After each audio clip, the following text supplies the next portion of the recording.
So today I will be ranking my top 5 quarterbacks in the NFL before the 2026 NFL season. And yeah, this is my own personal list. Let me know down below if you guys agree or disagree with it. And also, what is your guys' top 5 quarterbacks in the NFL? But yeah, let's not waste any more time. And here's my list. So at number 5, I have Joe Burrow. And yeah, Burrow at number 5, honestly, is probably the lowest I've had him ranked in the past couple years. I usually have him ranked near 4 or 3. However, the one theme that has really been apparent to him over these past couple years is his health. He just can't stay on the field, which to me, the best ability is availability. But if you look at Burrow, the player himself, honestly, he has really good targets. Obviously, T. Higgins and Jamar Chase, which really helps him a lot. It just feels like he hasn't really touched into that clutch gene, if that makes sense, since he got lost in the divisional round, since he lost in the AFC Championship game to Patrick Mahomes. But Burrow is still obviously a top 5 talent. It's just he has to stay on the field, man, because obviously we've seen how they look without him. Their defense isn't really good. Their offense is their only saving grace. And when you have Joe Flacco out there for you, things aren't going to end up good. But yeah, Burrow is number 5 on my list. Coming in at number 4 is Lamar Jackson. So this next couple spots where stuff might get controversial, but I personally have Lamar Jackson at number 4. And this is coming from someone who used to be a Lamar hater, but now I'm not really a Lamar hater because I'm starting to feel sort of bad at him because he's just not getting the right support. But the reason why he isn't in the top 3 is going to be sort of similar to Burrow to a lesser extent, which is Lamar, for some reason, this past couple of seasons, he's been getting hurt a lot, which it isn't to the point of Burrow where he's missing a ton of time or like half the season, but he's missing like 4+ games a season, which isn't good for the Ravens considering their last couple quarterbacks, Cooper Rush and Lamar Huntley, aren't really needle movers like that. But as a player, Lamar has actually really improved over the years. He's become a really good pocket passer, which if you told me that in 2019 he'd be a good pocket passer, I'd look at you insane.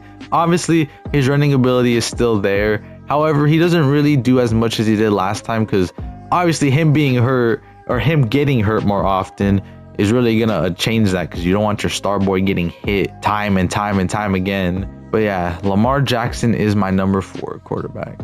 So coming in at number 3 is going to be Josh Allen. So Allen and Lamar, they're the 2 quarterbacks that changed the most for me because honestly, at any given week, I could put one over the other. But the reason why I have Allen over Lamar is purely because Allen stays healthy. Allen has really gotten hurt in his career. I think the only major injury he's really had was he had some ankle injury and a shoulder one in like his rookie year. But besides that, he's basically played almost every single game you could, which is kind of crazy considering how much hits Josh Allen takes because he is a very fearless runner. But his fearlessness is also why he isn't in the top 2 because Allen, obviously he has a big arm, he loves to throw it, but he's really reckless with the ball still. He's coming into year number 10 now, I'm pretty sure, and he's still really reckless with that. I mean, if you watch their playoff game against the Broncos, those 2 turnovers were not good at all. But I feel like Allen has caught a lot more flack from the media about his playoff performances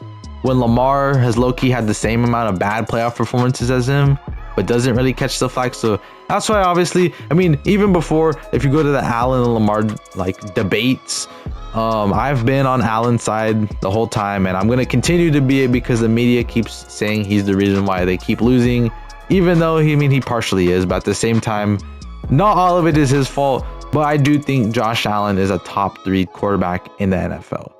And before I go to my top 2, if you guys are enjoying this video, hit the like button and that subscribe button. We're on the road to 5,000 subs. We are getting closer every single day and I would appreciate it so much. And I would also appreciate it if you hype the video.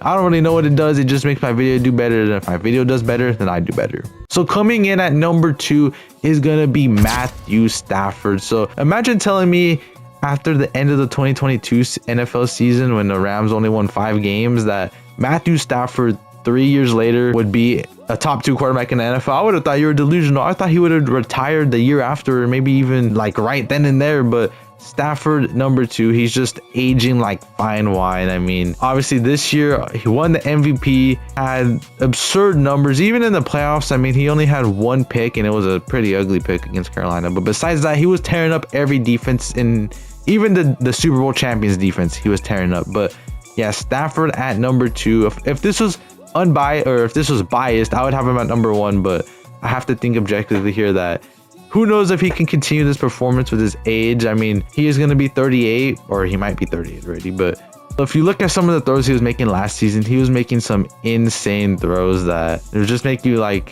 think, how is a guy 37 making these insane throws? But yeah, Stafford, reason why he ranks a lot higher than those other ones is this season he really cut down on his turnovers. I mean, it literally took him up until the playoffs kind of showed why he is a top 2 quarterback. It doesn't matter what defense or what elements like you go in, he's gonna perform and he's gonna show out. Obviously he's not gonna be as mobile, but if you saw that 1 4th down conversion, who knows it. But Stafford is my number 2 quarterback. Some honorable mentions before we go on is gonna be Justin Herbert. I really love Herbert's talent. However, he needs to win a playoff game. Okay, that playoff performance against the Patriots was disgusting. Even like the year before when he lost against the Texans was also disgusting, and then he choked a 27-point lead, which is really disgusting. So if he was to have some playoff wins, I might have had him in the top 5. However, he really hasn't shown any big games at all, any big game potential from him, so he's gonna have to sign to the honorable mentions. And the final honorable mention will be Jordan Love.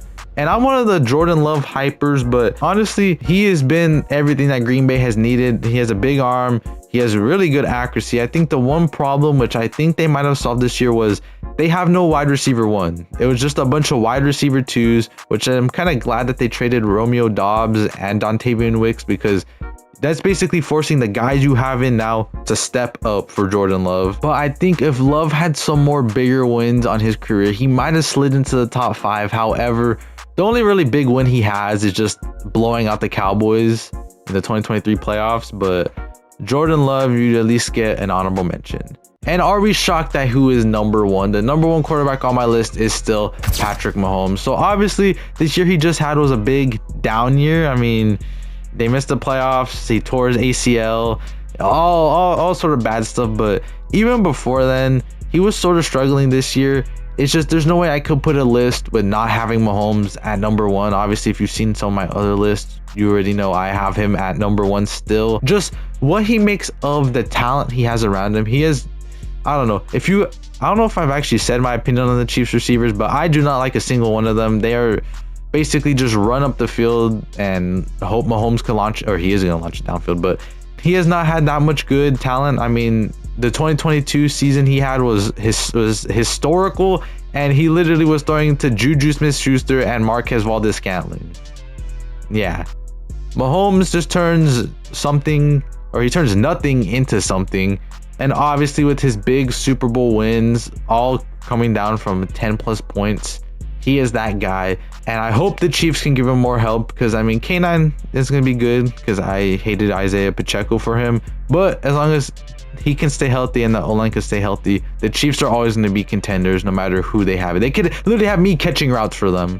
But yeah, so there is my list. If you guys just want a quick recap, it's Burrow at 5, Lamar at 4, Allen at 3, Stafford at 2, and Mahomes at 1. So let me know if you guys think what you guys think about my list. Let me know, I don't know, just let me know what your guys' opinion on them, okay? Because I've never done anything like this, and I'm curious to see what your guys' top 5 list. So yeah, let me know down below what other position groups I should do. I'm probably gonna do running back and receiver next if this video does good. But yeah, as always, thank you guys so much for watching. Hit that like button and the subscribe button. We're on our road to 5,000 subs. And as always, comment down below what other videos and ideas I should do. And as always, thank you guys so much for watching. I don't know how to end these things, but